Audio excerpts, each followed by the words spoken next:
Dictation start होगी 5 second बाद।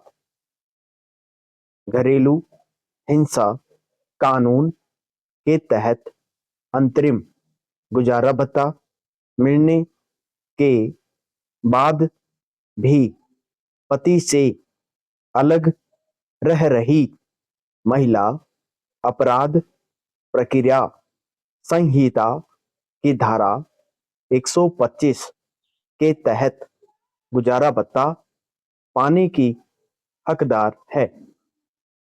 परिवार अदालत ने फैसला खारिज करते हुए हाईकोर्ट ने यह महत्वपूर्ण फैसला दिया है।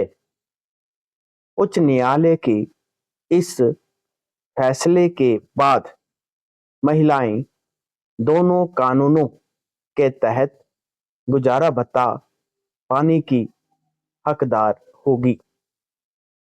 न्यायालय ने कहा है कि घरेलू हिंसा एक्ट के तहत मिल रहा गुजारा भत्ता अदालत को सीआरपीसी की धारा 125 के तहत राहत पाने से वंचित नहीं करता।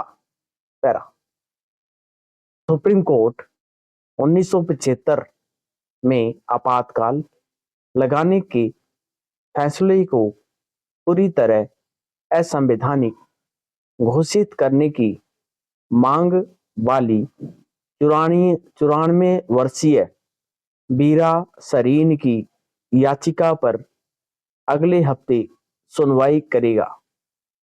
याचिका में साथ ही 25 करोड़ रुपए मुआवजे की मांग भी की गई है। जस्टिस संजय किशन, जस्टिस दिनेश माहेश्वरी और जस्टिस ऋषिकेश रॉय की पीठ के समक्ष यह याचिका सोमवार को सुनवाई के लिए आई।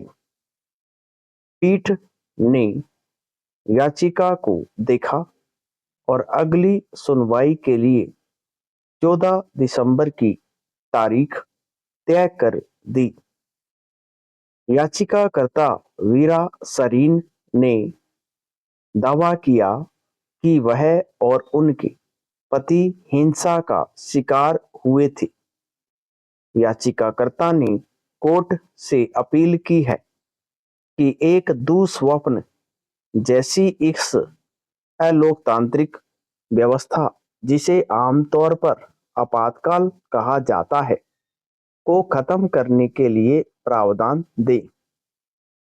ऐसा देश के सर्वोच्च अदालत की एक रजामंदी और घोषणा से ही खत्म किया जा सकता है। विराम पैरा उन्होंने आपातकाल को पूरी तरह असंवैधानिक करार देने की अपील की। अटॉर्नी जनरल के वेणुगोपाल की मंजूरी मिलने के बाद कानून के एक छात्र ने कार्टूनिस्ट रचिता तनेजा के खिलाफ आपराधिक अवमानना की कार्यवाही शुरू करने के लिए उच्चतम न्यायालय में याचिका दायर की है। यह याचिका उच्चतम न्यायालय के खिलाफ रचिता तनेजा के कथित आपत्तिजनक ट्वीट को लेकर दायर की गई है। तनेजा के खिलाफ अवमानना कार्यवाही शुरू करने के लिए याचिकाकर्ता को इसी सप्ताह अटॉर्नी जनरल से मंजूरी मिली है। इसके बाद याचिकाकर्ता ने शनिवार को याचिका दायर की। कानून ने छात्र आदित्य कश्यप ने अधिवक्ता नमित सक्सेना के जरिए यह अवमानना याचिका दायर की है। याचिका में दावा किया गया है कि तनेजा की पोस्ट वायरल हो गई और न्यायपालिका पर हमला बोलने वाले लोगों द्वारा इसे व्यापक रूप से साझा किया गया। एडवोकेट ऑन रिकॉर्ड सक्सेना ने कहा कि आपराधिक अवमानना कार्यवाही शुरू करने के लिए अटॉर्नी जनरल ने अपनी लिखित सहमति में कहा है कि इस पोस्ट का मकसद न्यायालय की छवि खराब करना और जनता की नजर में उसके अधिकार को कमतर बनाना है। किसी व्यक्ति के खिलाफ अवमानना कार्यवाही शुरू करने के लिए कानून के तहत अटॉर्नी जनरल या सॉलिसिटर जनरल की सहमति आवश्यक है।